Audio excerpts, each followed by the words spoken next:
to get the clip for you. My goodness.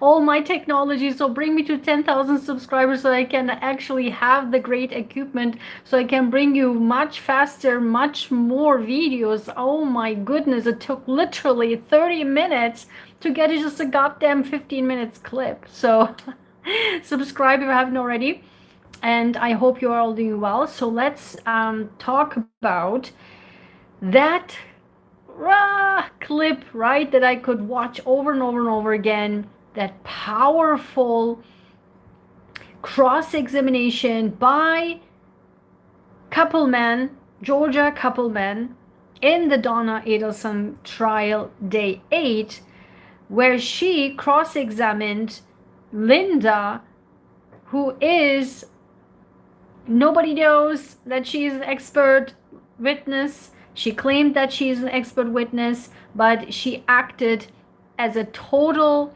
biased witness, not an expert witness whatsoever. She was even sitting in the courtroom, which not supposed to be, but then she said, I'm an expert. So then she was allowed to testify, despite the fact that she broke the rules, because if she's an expert, she can sit there. But then the way she acted was totally a biased witness, not an expert witness whatsoever.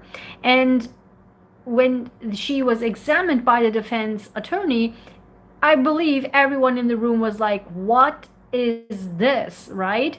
And exactly what happened was, dun, dun, dun, Georgia Cappleman took the stage. We will see the clip. And then she was the voice of not only of the voiceless Dan Markel, who was brutally murdered, but also the voice of the entire people in the courtroom, and including the viewers like ourselves.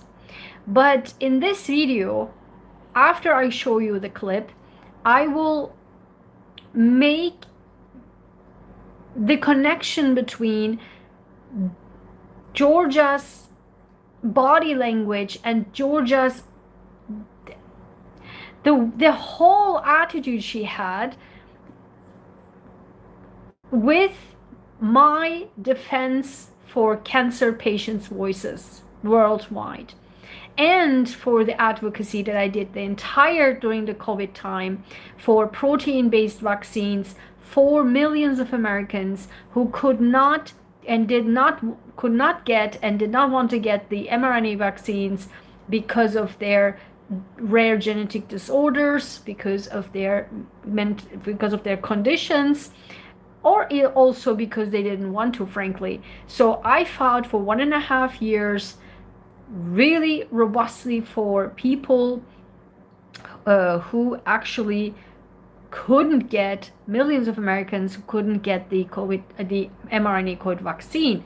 And so if you want to watch I even gave an FDA talk. It was live streamed by the FDA Vaccine Advisory Committee, and at that time I was on Twitter, and that time was Twitter still.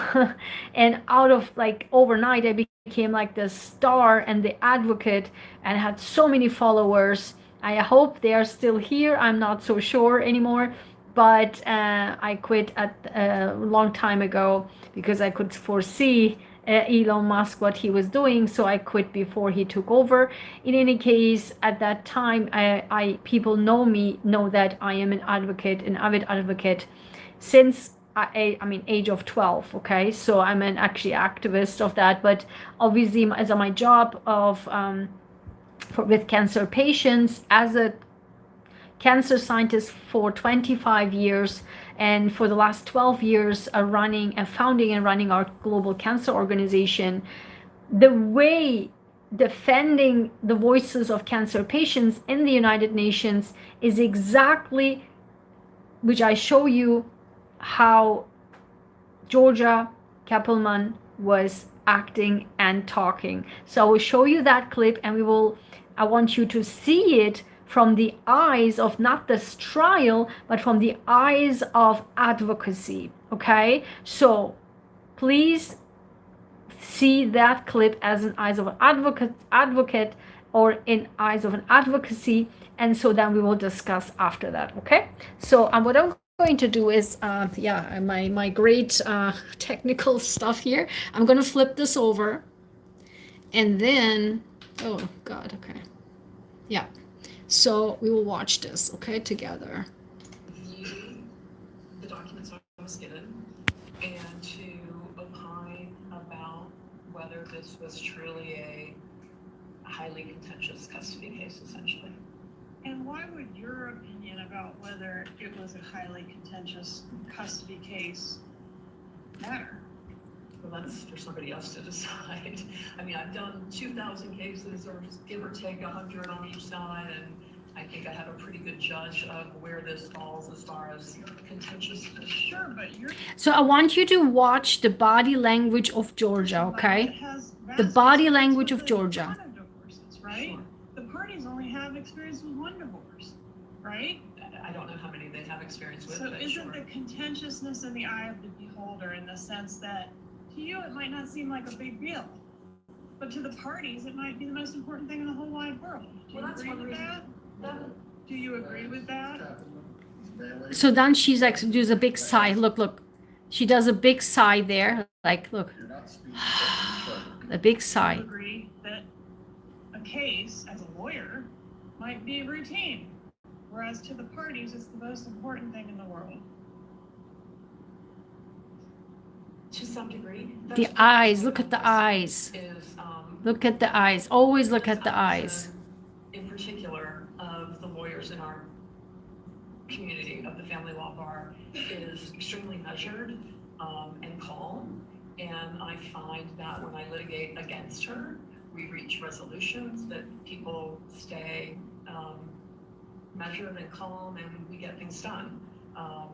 She's not one of the other lawyers in town who may stir cases up or play on those emotions. So our job as lawyers is to explain to our clients when we get a motion. If I get something, for example, that I've never had, something similar to what Mr. Markel would file, the immediate response is to call your client and go, I know you're going to read this at first glance, it's going to seem messy, but there's no legal basis for this, so don't worry. And my understanding is that is what she communicated to Wendy. And when you communicate these things to your clients, hey, this is no big deal. For all who are joining new, I want you to watch the body language of Georgia, okay? This is no problem. This is a bunch of gibberish. Do they always accept that? That's not accept that? You know, like accept that? About the gibberish in the pleadings, the offensive materials in the pleadings, regardless of whether or not it's going to impact their chance of success in court. It can be emotionally charged, can it? Can it? Like, she's so, in a way, so much of this into it. Really feel the passion when you look at her body language and voice. Emotionally charged. You would not say that divorce and child custody issues are emotionally charged? Charged? But in this case, they weren't. They weren't? They weren't? Like, what are you talking about, right? From the pleadings. Look at her. Look at her. Like, this is so great. Like, look at this right now, what she's doing. Gee, like, she's like, Jesus, like, what are you talking about? And again, for the people who are new joining, watch the body language. We will talk also about, after this clip, the passion as an advocate. She here is not a lawyer. Literally, she's the advocate, and she's so annoyed, and she brings in the advocate.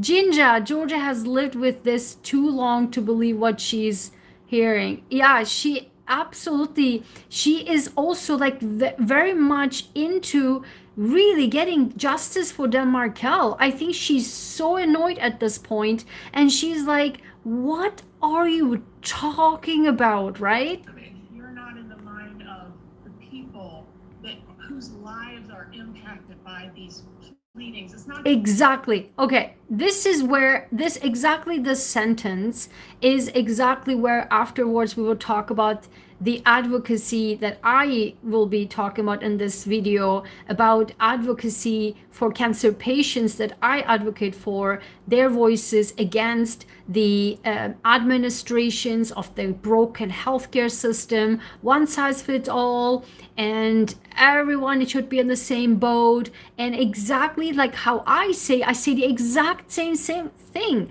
Like, you are not in the shoes of the cancer patients. Let's watch this again. Like, look. Emotionally charged, can it? Well, I would say in a way more than emotionally charged. You would not say that divorce and child custody issues are emotionally charged? It can be, but in this case, they weren't. They weren't? How do you know? How do you know? Because exactly. I have 1,000 pages in front of me. Like here, right here. The mind of the people that whose lives are impacted by these pleadings. It's not just about pieces of paper in a binder, is it? Exactly. I don't think. And exactly is this what I'm pushing in the United Nations. Like, this is not piece of paper. People's lives are in stake, and this is not the policies about policies. This is exactly what needs to be done. A prosecutor who thinks about how court case affects people's life is what the world needs more. Exactly. Thank you. Who is this? What? 1 second. Ginger. Exactly. That's what we're talking about. That's why I wanted to make this video. This is passion. This is no longer she's a prosecutor. She is an avid advocate here for the voiceless, and that's exactly why I wanted to make this video. So let's continue. That's what I said. People's lives are impacted by the decisions that go on in court, which for you are routine. Exactly. Would you Routine. agree?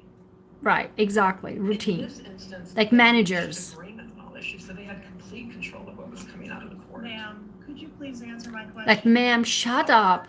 People's lives impacted in drastic ways by routine matters that we see in court as lawyers. Like, exactly. Routine matters, like doctors' offices. It's routine to tell patients, you have cancer, let's do this treatment, let's that.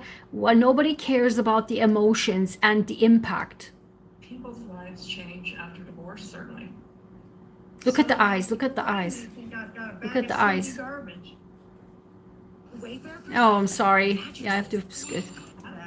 You can't agree with that. Okay. Savings with mattresses, starting at savings with mattresses. Oh, God. Okay. What is no big deal to us is a big deal to these litigants. Exactly. Right? What is no big deal? What is no big deal for the doctors, for the managers? It's a big deal for patients. Exactly. You can't agree with that. Perhaps. You can't agree with it. Strike the question. Well, You were asked. Let me ask you this. Let's go on to something else.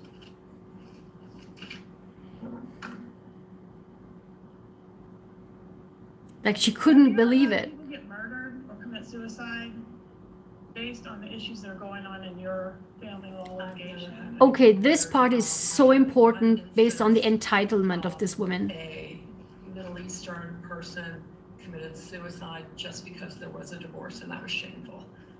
So nothing was it was literally the day after the petition was filed. And he had threatened, if you file, I'm going to kill myself, and indeed he did. And to you, divorce is not shameful, is it? To me, divorce is not shameful. Divorce is not a basis to commit suicide, is it? Not according to me, but I didn't grow up in Iran or wherever this custom or feeling. Exactly. Okay, do you hear this? This is just, I mean, when I heard this, I couldn't just believe this. Do you like how does she sound? Divorce is not a basis to commit suicide, is it? Not according to me, but I didn't grow up in Iran or wherever Oh, this God. custom or feeling. Exactly, Ms. Bailey. To that person, it was a reason to commit suicide, right? Apparently so. How arrogant, like, apparently so. Raised in these pleadings, potential fuel to make people upset. Potential fuel to possibly make people upset. Yes, ma'am. For example, you were Look at asked the eyes, about eyes. what's called the grandma motion. You say, oh, it's no big deal. It wouldn't be Look good. at It was the buried in there. But the allegation is, Grandma in the middle is here. disparaging me to these kids, and I won't tolerate it. Right? Couldn't that be upsetting to Grandma? Look at the father of Dan Markel. Look at the people in the background too. It shouldn't have been, in your opinion. In my opinion. But in your opinion, divorce is no reason to commit suicide, right? True. Boy, this is great. Great growth. Yeah, exactly. Shivers, according to the evidence in this case, means Jew in boots. It's not a flattering term by that definition or by your definition of someone that speaks gibberish. Can we agree it's not a flattering term? You know, it's probably not flattering, but I've seen far, far worse. You've seen worse. I have. If Mr. Markel wasn't paying by the deadline, isn't that something that would be potentially upsetting to the parties or their family members? I don't know how upsetting $80,000 would be. I don't know. Oh my God. This is a lot of money, isn't it, Miss Bailey? Depends on who you are. Oh my God. Do you see how, look, Parties, right? people are just like, what are you doing? What are you talking about? Yeah, I think on He's so that pissed. issue, He's he so clearly pissed. had the asset, so at the end of the day, he was going to pay. It was just a matter of jumping through hoops to get the money. He was either going to pay, or he was going to get sanctioned by the court, or he was going to end up in jail, right?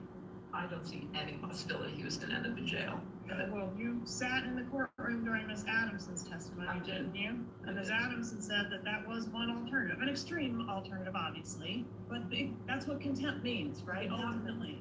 wouldn't even come into play until Let's just stop this 1 second. It's like watching someone who never forgot why she got into the job. Hold on 1 second. Confront someone who only does it for the money. Exactly, Ginger. I mean, that comment was just so unreal. the motion for enforcement, and then he didn't abide by that, and then the judge asked him to do something else, and then he didn't abide by that. I think jail was pretty far-fetched. Well, as long as he pays. Ultimately, the teeth is. Look at the eyes. Do you see like the eyes? Like whenever she gets mad, she does like the eyes. She turns like. Look at this. Very, very subtle, but just you can watch as it. long as he pays. Ultimately, the teeth is you go to jail. No, that's not true. It's not true. Ms. Adamson is incorrect on that point, I guess. Objection, Your Honor, the question that was strike. I'll rephrase it. Was the objection? Stand proper comment on that witness's testimony. Go ahead, let's rephrase your question. I said Ms. Adamson was incorrect on that point when she said jail was a potential option. Is that correct? Well, I could break it down. There's two different matters in that financial motion on October 31st. One was the $70,000 still due to Wendy. Jail is not a possibility. You don't send people to jail for failure to pay money. We don't do that. The $10,000 in fees to Kristen was more debatable because that could have been in the specter of support. And if you don't pay alimony or child support after repeated chances, I guess you could say, jail might be an option, but there's always a purge to that. So I've seen many times in child support, if you don't pay child support, then the judge says, bailiff, get, Mr. So-and-so or whatever, and then all of a sudden he comes up with money out of his pocket and he pays, he never goes to jail. So you always have the key to the jail when you owe a support obligation.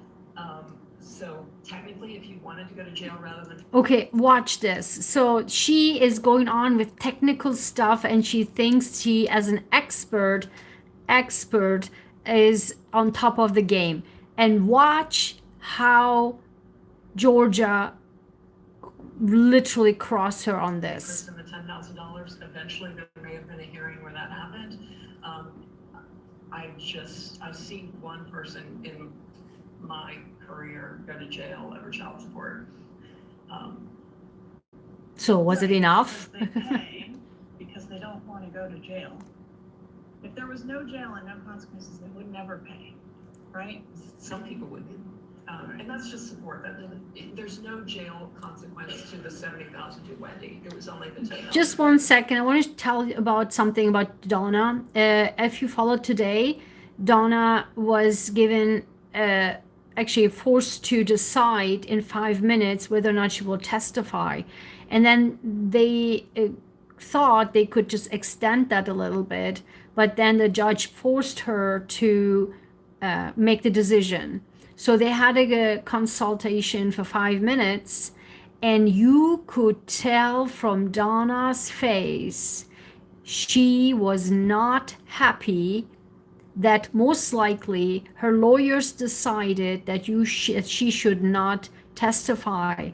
You could tell from her face she was so upset and she wanted to actually testify. You could see it. You could see it. Her demeanor changed 100 million % after that. So just want to say that. Could have possibly remotely done this. Did you see evidence in this case of Wendy taking her mother's suggestions, cutting and pasting them into an email as her own, and then forwarding those questions to Ms. Adamson?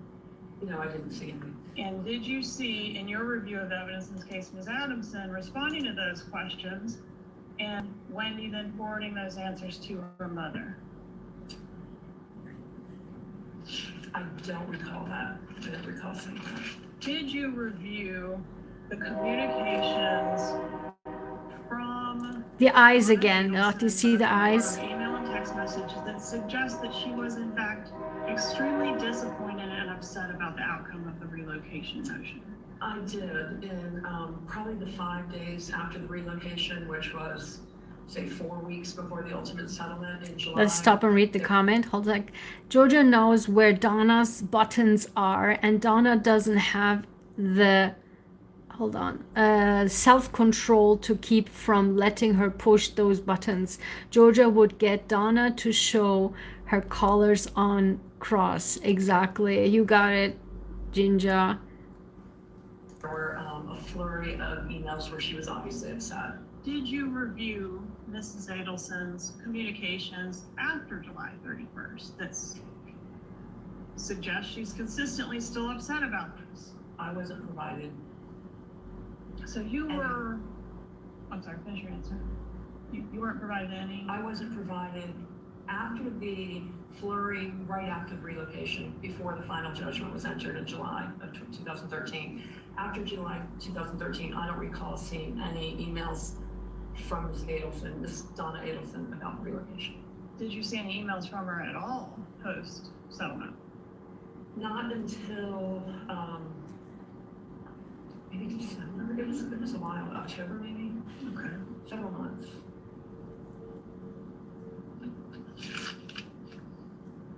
If Dan Markel had agreed to the relocation post-denial, Donna is so tired. She's so tired.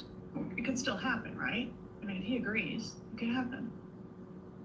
Sure, if he agreed, she could have relocated.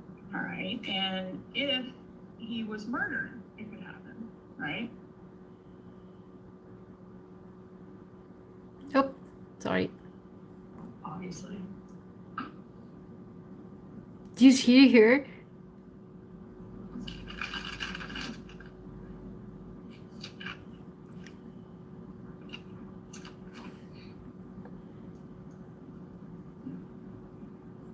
So you categorized Dan Markel's pleadings in a lot of different ways: baseless, untrue, unenforceable, gibberish, nonsense. Exactly. Suggestion of unethical Yep. filings on the part of his lawyer to sign off on them.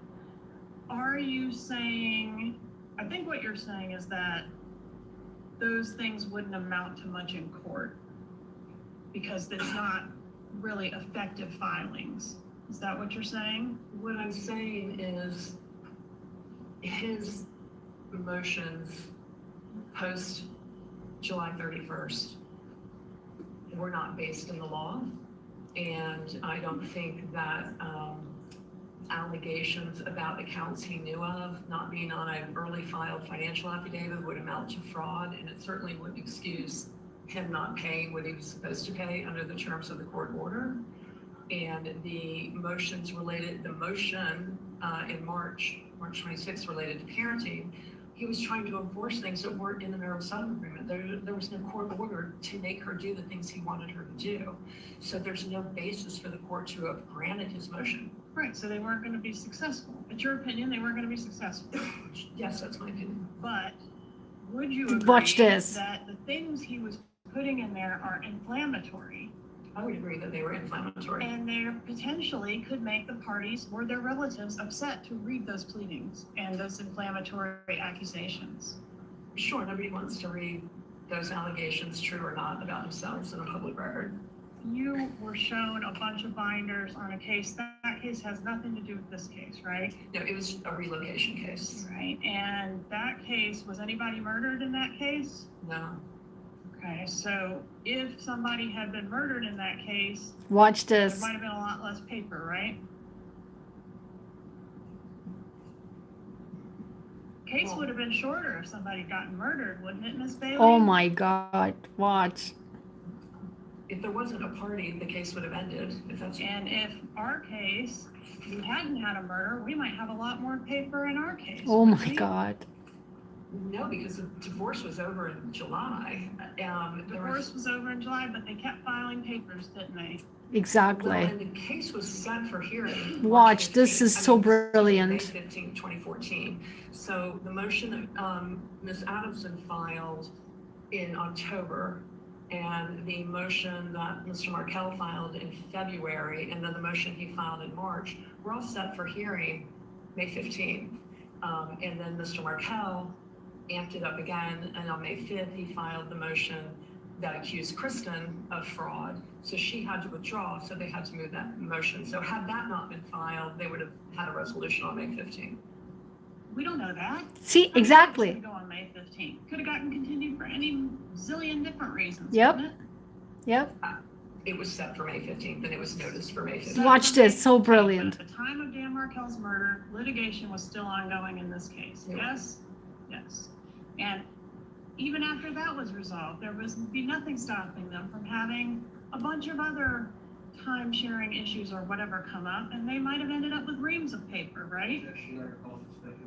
Overruled, the witnesses provided an opinion, the state Well- cross-examined. I guess my response to that would be, I think it would have been to Wendy's benefit to proceed with those hearings, because nothing makes someone stop filing nonsense pleadings and motions.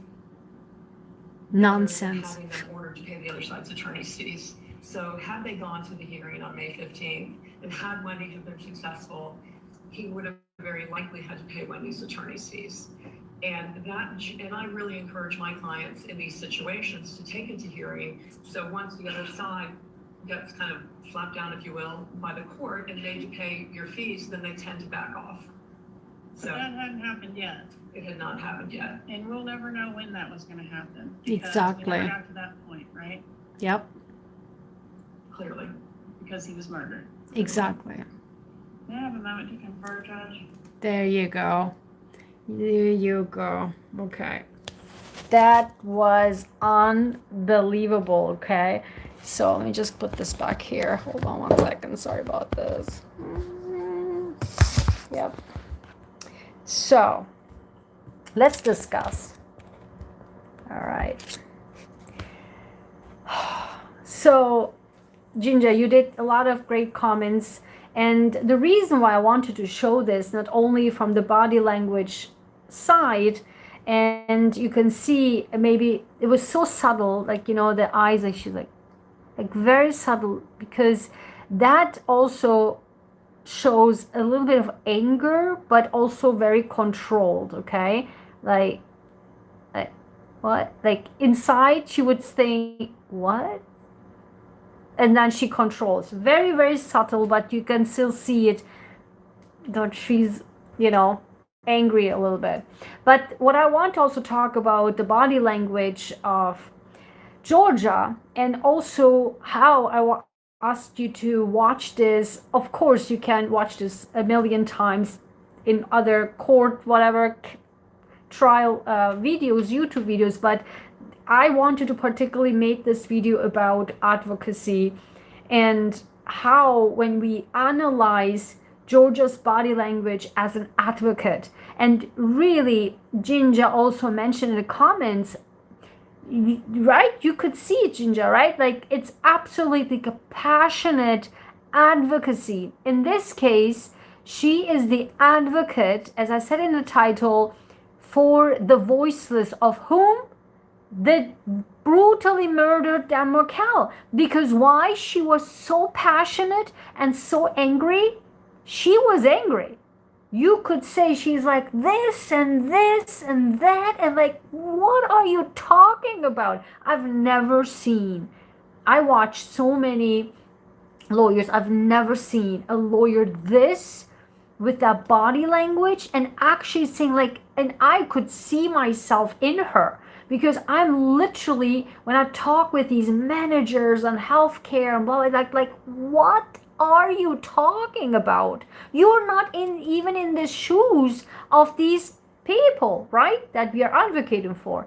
And I think because she was so pissed is because she made so many comments, sometimes derogatory comments about Dan Markel, a bad person, the victim of this case. Say, for example, if he would have been killed while he was trying to kill somebody, right? Like, say, if he attempted to kill somebody and he got killed during that time, that would be a different story. In this case, he is brutally murdered, so he is and will remain the victim. So we are talking an actual victim here.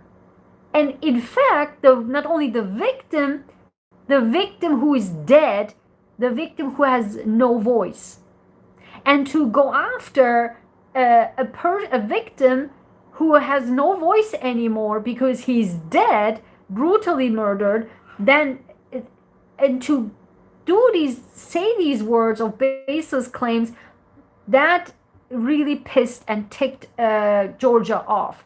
Not only because she's so long and very much passionate about the case, because the lie, and I think also what you can really feel in her body language, the lies and the cover-ups and the I pay everybody and I live my life, I'm so ultra rich, I can pay off everybody. That attitude, I think, also pissed Georgia off. And like all of us, I think at this moment of the 17-minute clip, she literally was the spokesperson of all of us. Because all of us, we were like, when the defense questioned her, we're really seeing and saying, what is this? This is such a disgrace.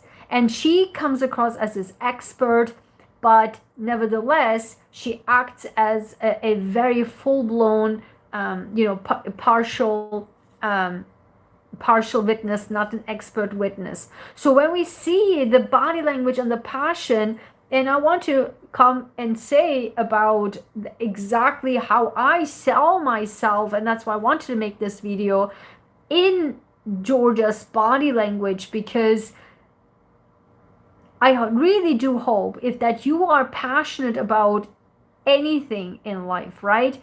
That is hopefully for the greater good, that you would also passionately, with no fear, to really show with knowledge. That's why I also encourage everyone that I, teach on this channel, on my channel, and talk and in my lectures, to number one, the two things we need, the two ingredients we need to, in order to really be number one, successful in life, and also number two, change the world around us, and then number three, making a greater impact in the world, is by number one, knowledge, and number two, the power, the empowerment, the guts to actually say what's right, do what's right with knowledge. Let's say if you have no knowledge and just like bulldozering around and say what it is, nobody would give credibility. But in this case, for example, Georgia, everyone is listening to her, and all that only you see the background people like this, right? Open eyes, and even the jury, as I heard, is like open eyes here. Why? Because she is so not only knowledgeable, she doesn't take any prisoners, and number two, she's powerful, she has the guts, and that combo is not only that will make you successful in anything you want to achieve, accomplish in your life, and number two, will make such an impact and change the world around you and in the greater good. And people will respect you, and people may not like you. Maybe this Linda hated her so much, maybe, I don't know, maybe they are used to it, but I don't know. But this one was pretty different. This was pretty passionate, and most likely Linda never experienced any backlash like this.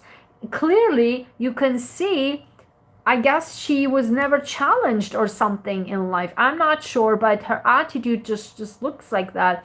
But when she encountered somebody like so powerful, and the power comes from not only she knows what she's talking about, knows her stuff, very organized. She and Sarah, like rock stars, right? Very organized. Like the opening of Sarah was unbelievable. She was amazing.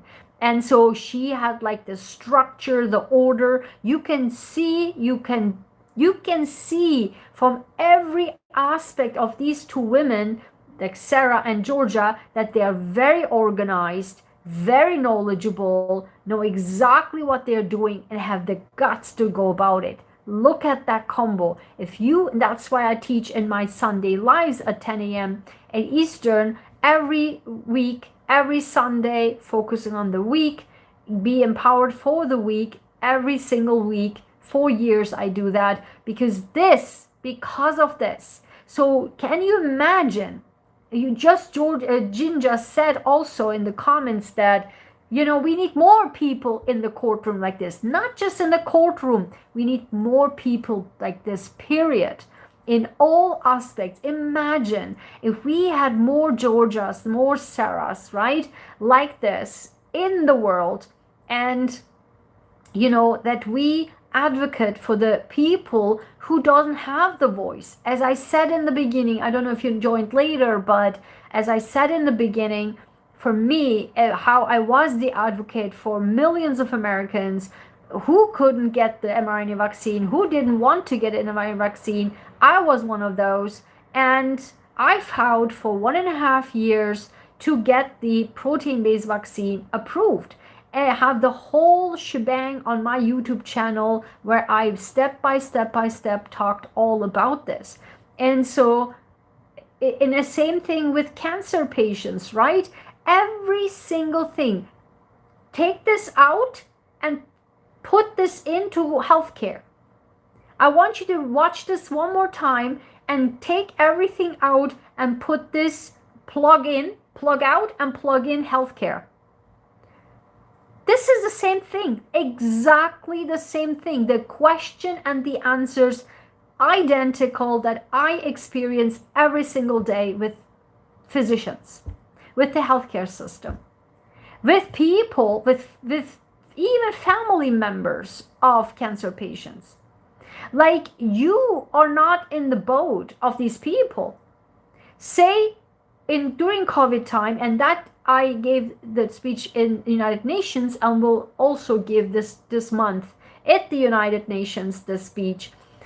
When we had a 2.5-year-old boy from Azerbaijan with rare cancer, and during COVID, when they shut down the entire hospital system all over the world, we couldn't bring the patient in, and only that, but that patient that 2.5-year-old boy needed to get a life-saving stem cell transplant. And I was able to find only one hospital in the entire United States who were able to allow international patients. And then I asked, how much would that cost? Write in the comment, in the chat, how much do you believe that will cost? I'm curious, please write. How much would a stem cell transplant would cost? I just wait for the answer. I want you to write this in the chat, and then I will reveal. And when this happens, then you would want to understand how much the system of one size fits all sucks. And also how people like this would just overbearingly, it's like, this is what it is. This is how it is. But like Georgia said, every person's story is different. Like every patient's story is different. So we cannot, and that's why we are the pioneers in personalized patient cancer care, because there's something called personalized medicine. You cannot, and the system, that broken healthcare system, is based on one size fits all. No, sir, no, ma'am, not gonna happen. Why? Every person's biology is different. Every person's genetics is different. Every person's immune system is different. And hence, every person's not only getting cancer is different. You cannot cookie cut and say, this person has a risk and will get cancer. And number two, the reaction of the treatment response is different. And the cancer type is even different. The cancer stage would be different. And even the biology of the cancer would be different. Like, you cannot put everything in one basket. Like she also mentioned here, you cannot put every divorce in one basket. You cannot put every patient in one basket. And that's why I keep like Georgia did, like this, oh my God, like how unbelievably stupid is this? The same as I fight for medicine and science, because me as a cancer scientist for 25 years during COVID, giving COVID education, and unreal seeing that all MDs who come in the television, they didn't allow us. Did you notice? I keep saying this, during the entire COVID, there was not one single scientist, PhD scientist, talking about COVID or the science of it. Was all MDs. Go back and watch it. All. There is not one. You cannot tell me one single PhD scientist were talking about COVID and the vaccines. And guess what? In the very early COVID time, I made a very comprehensive 33-minute video about 4 vaccines, while there was not even a vaccine here yet in the United States, but it was worldwide. So I made the comparison and biological explanation of 4 vaccines. Guess what? That video was, my channel got a strike. My first and only strike I got on my YouTube channel for that video. It was a solely education video on vaccines. Wasn't allowed. That's what I went through. That's what the reality is. That's what the so corrupt system is. And watch my that time's videos, all COVID videos, where I talked about how the Congress, gets money, both Democrats and both Republicans, from Pfizer. I made a video about that. They get money, and how do I know? It's right there on my on that video. I put a PDF. It's on the website of Pfizer. They don't hide it. The names, a list of names of senators and congressmen and women, House representatives, both sides. There's a list on Pfizer's website. They get money from Pfizer. They got money from Pfizer. So this system is so corrupt, and we as scientists who put their lives on risk, and every like from morning on the 8 a.m. until 12 a.m., 8 or 2 a.m. late nights, Monday through Sunday, not Monday through to Friday, Monday through Sunday. We scientists that the MDs brag about, that drugs, whatever, we find this. We, the scientists, we create the cure, not them. And so, not the MDs. So we have the knowledge, the understanding, because in the lab, we work with mRNA, DNA, RNA, viruses. Like, what are we talking about? But this system is based on, that's why I never say doctors. I don't say doctors. I have in my channel a video that I said the mentality PhD versus MD. And I encourage everyone to watch it to finally understand what even the mentality is different.